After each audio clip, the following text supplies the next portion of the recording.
Hey, welcome back to Game Brigade. If you are new here, we do these conversational pieces where we talk about things in the board gaming hobby that might be relevant or topical to you, the viewers. If you are new to the show, please consider to hit the subscribe button and joining the Game Brigade community. We would love to have you here. And if you are a returning viewer, thank you for watching the show. Okay, guys, so today I thought it'd be kind of fun to talk about 5 things that I wish I knew when I started getting into the board gaming hobby. Things that I wish I had heard about or just knew about in general, because I think it took me longer than probably I should have to pick up some of these terms or understandings. And so I thought it might be helpful to make a video for people who are new to the hobby or people who are part of the hobby and maybe just want to, reminisce on what it's like, talking about it. So that's what this video is about. 5 things I wish I knew when I started the board gaming hobby. If that sounds interesting to you, make sure you click the subscribe button, hit the thumbs up for the likes. Let's try to get to 100 likes. That's our new goal, our baseline goal for every video. 100 likes. Let's see if we can get it there. Okay, without further ado, let's go and start it.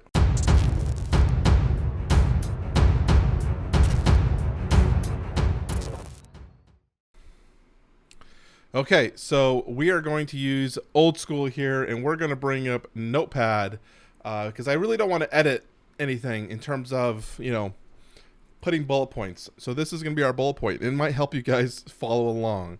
So the first thing that I want to talk about are knowing relevant terms. So this is something that I felt like as a hobbyist, I was totally unaware of things that were happening in the hobby. Like when people would talk about stuff, I did not have any clue of what they're talking about. First one that was very much popping up was the term Euro. I didn't know what people meant when people say, oh, that's a Euro, or I love Euros. And a Euro game is specifically a type of game that instead of relying on theme and whatnot, instead of relying on player interaction, it's more derived in terms of the mechanics of the game. So less randomness. Normally it's going to be a victory point scoring system, and the player interactions are minimal. And if they are, it's not like a direct conflict. It's normally like taking a spot on the board that maybe blocks another player from using that same spot or resource. And the games are very much refined around European, around the mechanics of the game. So you're really looking at having a very clean, mechanical, good game. And I should say mechanics. That might be another term I could throw in here. Mechanics. Oh gosh, guys, I had caps lock on. Whatever. God, that looks so awful. Okay, mechanics. The mechanics of a game are the actual things used in the game. So the way the system is played, how do you play your cards, the way the game collects resources. These are the specific mechanics of a game. So if we use an example like Wingspan, the mechanic is you play cards from your hand, but you have to have the food resources to play the birds, and if you have more birds, you need to have eggs to play with those birds. Those are roughly the mechanics of a game. Okay, so Euro games are heavily focused on the mechanical aspect of a game. I was going to write notes, but I didn't. So with that, though, there's another term that we should know about, which is, and I hate this term, I don't know how you spell it, Ameritrash, I guess, something like that. An Ameritrash, in my opinion, is a derogatory term. I hate the name, but unfortunately, it's kind of what the hobby has picked up in terms of the definition. And the idea of an Ameritrash game is a game that is more, more focused on the thematics of the game, has more player interaction, and usually has some sort of randomness element involved in the game. So you might have dice rolling or drawing from a deck, a random, top card from the top of a deck. Anything that removes the player's ability to have full control over the game, and they're adding that element of randomness, is more in line with an Ameritrash game. So if I were to find a game that might be considered Ameritrash, might be Twilight Imperium. Twilight Imperium has a lot of player interaction. There's direct conflict where you're actually competing and fighting against the players. You're rolling dice for the combat mechanics, and you have card drawing with the different types of cards in the game for the abilities. So something like that. I personally find myself enjoying Ameritrash games more because they're definitely more thematic in terms of wanting to bring the you into the world, with large minis. Definitely trying to make the theme more important. Not saying that Euro games can't have a strong theme, but generally you can remove the theme from a Euro game and still have a pretty decent game. If they have a theme that it plays well in, I think that's great. Like Brass Birmingham, I think is a great example of a game that's got a really good thematic theme, but it's really mechanically built well. So those are some key terms. Another term I think is interesting is the term AP, which stands for analysis paralysis. Whoa. Something like that. And AP, analysis paralysis, is a term that players use or reviewers might use when they're talking about a specific type of game. And these are games that generally have decision points or multiple decision points that can be longer or harder for players to make choices between A, B, and C. So when you get into a game, generally we're always going to have decision-making processes within a game. But when you hit an AP moment, it's when a player literally doesn't feel like they can make a decision, and so they sit there agonizing for an extended amount of time. And that extended amount of time can be subjective to the players or the game. A game which normally takes 3 seconds a turn or an action, if you take 30 seconds to a minute, that can be analysis paralysis. But I've seen people who literally will take 5 minutes to make a decision on a game. So when people comment this AP, they're basically putting a warning to people. If your player group has people who might have harder times making critical decisions, that this might be a drag or might have some warning points. So that's something it took me a while to learn. And the next one, my wife actually made fun of me for putting this on the list, but I'm going to do it because I didn't know what it was, and that's a gateway game. And I say this because when I started, people kept saying, well, you should get a gateway game. And I was like, well, what do you mean gateway game? Is that a brand of a game, or is that a company, or is that a type of game? And it's basically a type of game where players they're generally designed and they have mechanics that are more in line with a new or casual gamer. And it's a way to bring a player into the world of board gaming and show them that there's more than just the Hasbro and the Milton Bradley type games. There's more to board gaming than Sorry or Monopoly. And so that's what a gateway game is. Some of my favorite gateway games are like Parks. Parks. It's just called Parks. That's one of my favorite gateway games. It's currently what I have in my collection that I love to introduce people to. It's a simple move down the path. But because of the mechanics, the way it's made, it's very easy for someone to pick up that game. So that's a gateway game. So those are the relevant terms, and there's a ton of relevant terms. And I think it's important to remember the terms or learn the terms, because people might ask you in conversation, well, what's your favorite board game type? And they might say, I like deck building, or I like area control. And so having a good idea of all the relevant terms that might be heard in board gaming will help you better understand your own personal tastes as you build your own collection. Okay, the second one I have is be aware of how much you're buying. And this one is, I want to put like a little star next to it. Let's put a star because, and I'm sorry if my keyboard is super clacky. I have a mechanical keyboard. I haven't upgraded yet to non-mechanical. Is that an upgrade? I don't know. But I put this as an asterisk because you could buy a lot of board games. When you get into the hobby, when you get the bug, it is very common for a new player to go out there and look at the top 100 or look at the hotness and start buying everything. One, because I think they might be trying to chase the Joneses. They want to see everyone else is showing their collection. Check out my collection posts, or showing their board game rooms, and they see all these games on their Calyx shelves, and it's very hard to not want to be one of those type of people. You want to be part of the in crowd.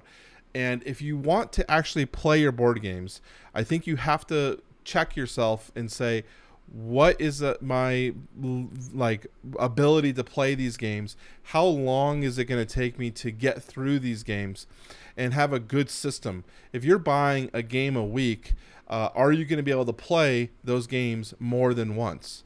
So be aware of how much you're buying, especially right now. Gen Con just ended, and you're having a bunch of people show all of their collection hauls. They're showing 10, 15 games they're buying, and it might be years before any of those games actually get touched. So I just want to make sure people are aware of that. Personally, I'm okay with buying games. I'm also a collector. I enjoy collecting the games. I enjoy the hobby of fulfilling or filling out my collection into the terms of what I want. But just be aware that you might not play all those games, as many as you want. And you might have to be okay playing, 1 or 2 times of a title before you move on to the next. So I don't know what I was going to write here for a subtext, but just be how much you're buying, and it's okay if you're a collector. I understand. So that was kind of my asterisk there, but we'll just go to number 3. And this kind of goes in line, and I said be aware of the Kickstarter bug and FOMO. This is a 2-for-1. So you're getting 2-for-1 with this one. So in line with being aware of your buying, I am a channel that almost dedicates itself pretty much to Kickstarters. I would say 90% of the content I cover on Game Brigade is Kickstarter related. It is the type of content in the board gaming that I enjoy. You got a lot of hotness, you got a lot of deluxeified components, you got a collector's editions, and you have stuff that is exclusive.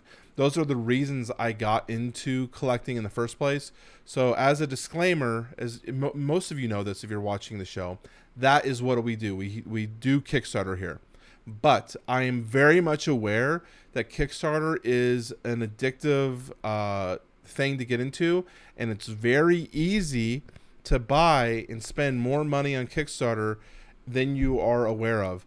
And one trick that I have to do for myself is, would I buy this game in retail at the same price?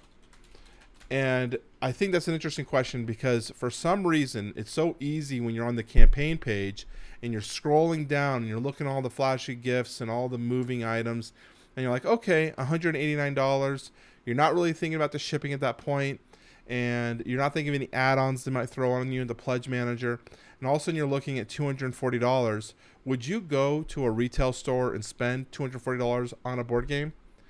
If you would say no, then I would say really question yourself on your board game spending habits, especially for Kickstarter, because it is a bug that once you get bit and you start going down the path, it is hard to pull yourself out. And I put FOMO on here because the fear of missing out is very real, where you're seeing games like Come On Games, where they are basically putting an entire second box full of Kickstarter exclusives that it's impossible to get unless you back the game now. It might not even be a game you necessarily want. I have backed CMON games that I had no interest in playing, but because I was afraid of missing out on the exclusives, I still backed it. So these are things you have to be aware of.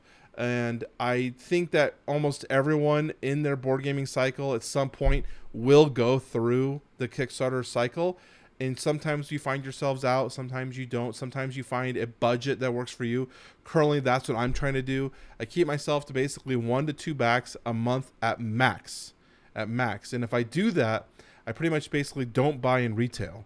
So if I'm going to be backing something on Kickstarter that month, I don't go to retail shops, because there has been months where I've gotten the games in and I don't play them because I got like 9 games in that month, and I'm like, how am I going to play all 9 games?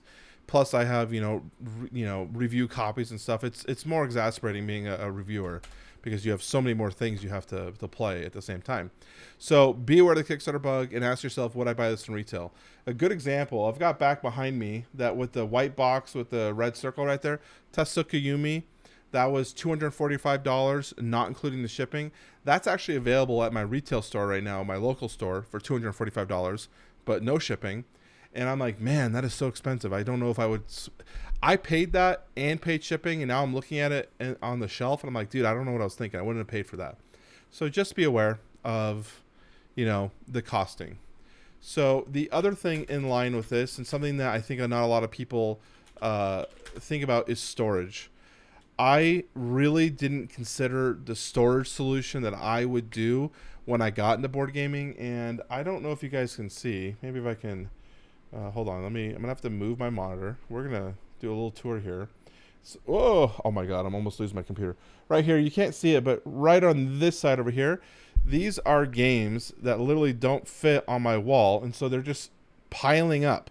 They're just piling up, and it's not enjoyable, right?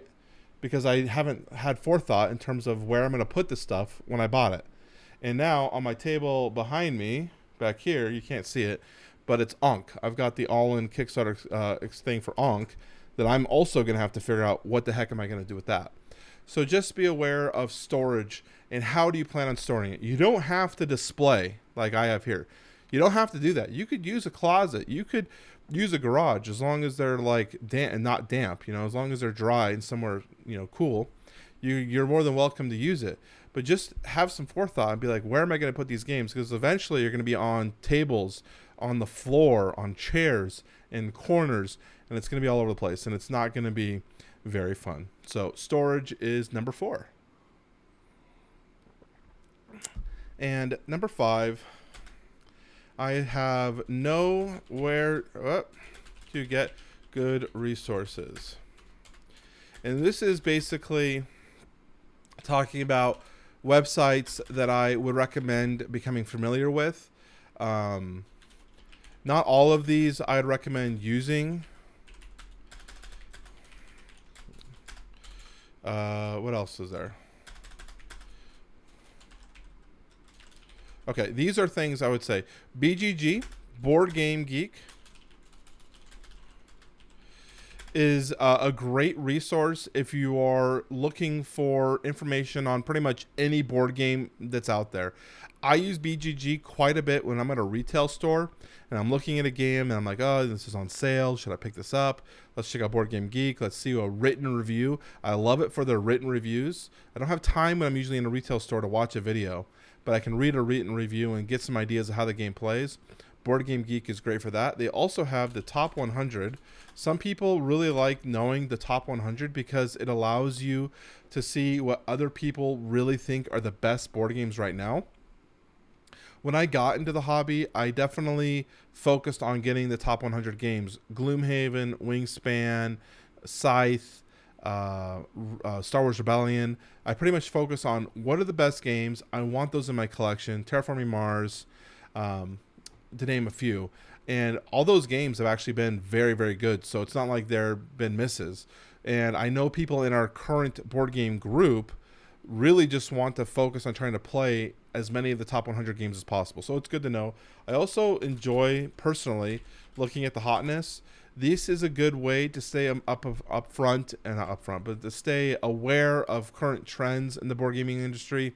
What's new? What are things people talking about? The hotness is great. They also have a new Kickstarter thing, which is like crowdfunding, because it's not all, oh my gosh, crowdfunding thing that kind of talks about all the stuff that's coming to Kickstarter or GameFound or any other potential crowdfunding sites out there. So it's interesting to know that. Reddit, I don't necessarily use as much, but there is a board game subreddit. I think it's /r, right? And there's over, I think, 2 million people subscribe to that subreddit, but it is pretty sparse and dead. They really try to bring out good conversations. You could check it out. I don't normally go there as much as I would like to, but that's me. YouTube, I think YouTube is tons of content, free content. There's so much free content available on YouTube. Find a reviewer that fits your personality, that fits your niche, someone that covers games that you like. There's hundreds of different YouTubers, and I honestly would say look for YouTubers that are between like that 1,000 range to 10,000 range. I think they're putting out really good content. They're putting out a lot of higher end content, and usually they respond to your comments and questions, and you can kind of build a community within that. So that's my recommendation. I think there's so many out there that you can find. One that is relatively new to me is Discord. Discord channels that are board game related. I know that multiple of the YouTube channels that I subscribe to all have Discords. I have a Discord. If you want to join it, it's down below.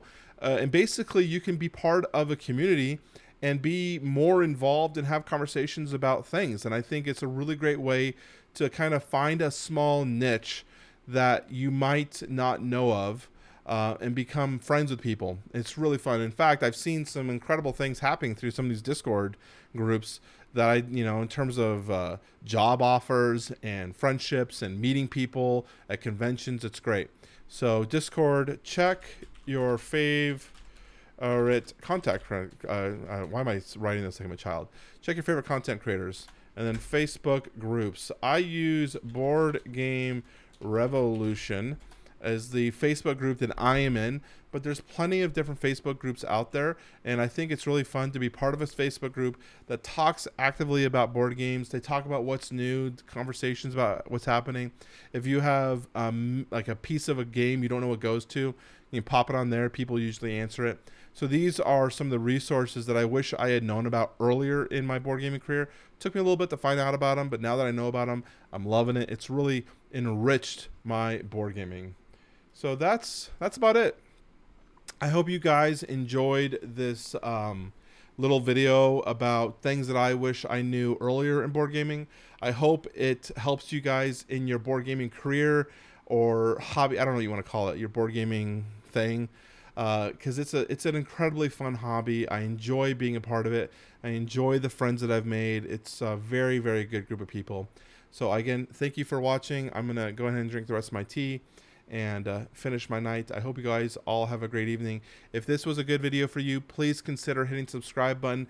Make sure you hit that like button. Smash that like button for the YouTube algorithm. Let's get this video over 100 likes. Other than that, guys, I will talk to you all later. Cheers.